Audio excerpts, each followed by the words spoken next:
ابراہیم علی نبینا علیہ الصلاۃ والسلام کی ذات گرامی قدر کے حوالے سے دوسرا جمعہ ہم گفتگو سنیں گے۔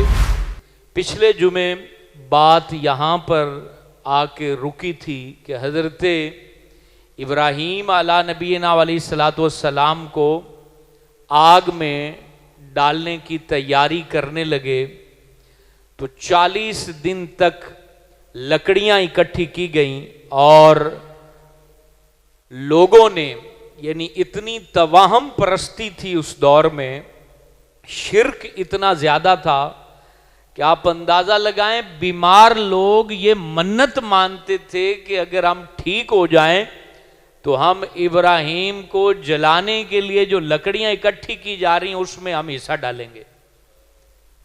اس قدر اس وقت جہالت اور کفر تھا کہ وہ لوگ منتیں مانتے تھے کہ ہم لکڑیاں اس باڑے میں 35x30 غالباً پچھلے جمعے بتایا تھا، وہ لمبا چوڑا اتنا باڑا تھا جس کے اندر لکڑیاں 40 دن اکٹھی کی گئیں، پھر آگ لگائی گئی۔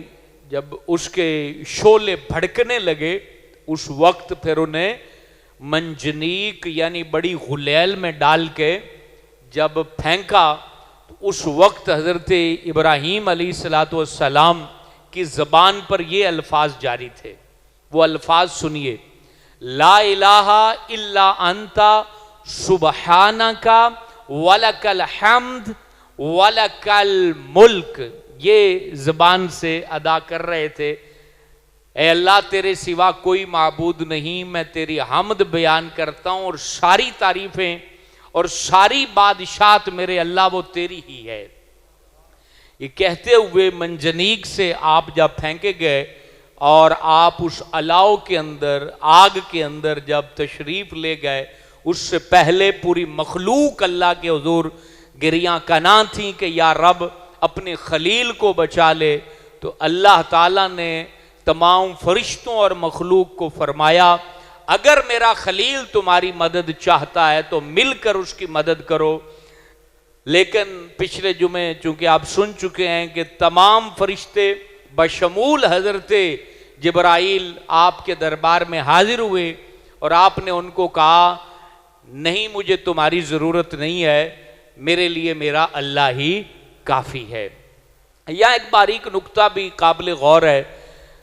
بعض لوگ اس گفتگو کو اس طور پہ بھی دلیل دیتے ہیں کہ حضرت ابراہیم نے فرشتوں کو بھی کہہ دیا تھا کہ میرے لیے اللہ کافی ہے، میں تمہیں بیچ میں مدد کے لیے نہیں کہہ سکتا، تو ہم پیارے نبی کو کیوں کہہ دیتے ہیں یا حضرت علی کو کہہ دیتے ہیں یا فلاں بزرگ کو کہہ دیا؟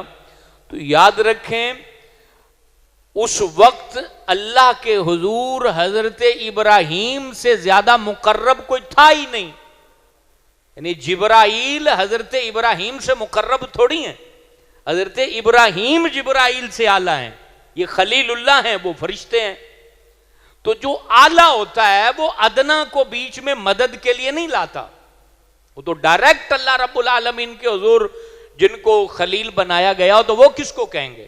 تو ہم جن کو کہتے ہیں وہ اللہ کے حضور ہم سے اعلیٰ ہیں، بہت بلند ہستیاں ہیں، اور وہ انہوں نے اللہ تعالیٰ کی حضور تقوی، پرہیزگاری اور بالخصوص مقام نبوت پر فیض ہیں، اور ہم عام ہیں اس لیے ہم ان کا نام لیتے ہیں کہ ان کے صدقے ہم پر احسان ہو جائے۔ یہ بیچ میں ایک نکتہ تھا جو میں نے آپ کو سمجھا دیا۔ الغرض حضرت ابراہیم جب اس الاؤ کے اوپر آئے تو فرشتوں نے دونوں طرف سے ان کو تھام لیا اور تھامنے کے بعد آگ کے اندر بٹھا دیا، اور اس وقت پھر اللہ تعالیٰ نے کہا یا نار کونی بردم و سلامن علی ابراہیم، اے آگ میرے ابراہیم پر سلامتی والی ٹھنڈی ہو جا۔ حضرت علی فرماتے ہیں مشکل کشا شیر خدا کرم اللہ تعالی وجہ الکریم فرماتے ہیں کہ اس وقت اگر رب بردن کے ساتھ سلامن نہ فرماتا تو وہ آگ اتنی ٹھنڈی ہوتی کہ حضرت ابراہیم ٹھنڈک سے دنیا سے رخصت ہو جاتے، اتنی ٹھنڈی ہو جاتی۔ اس لیے رب تعالیٰ نے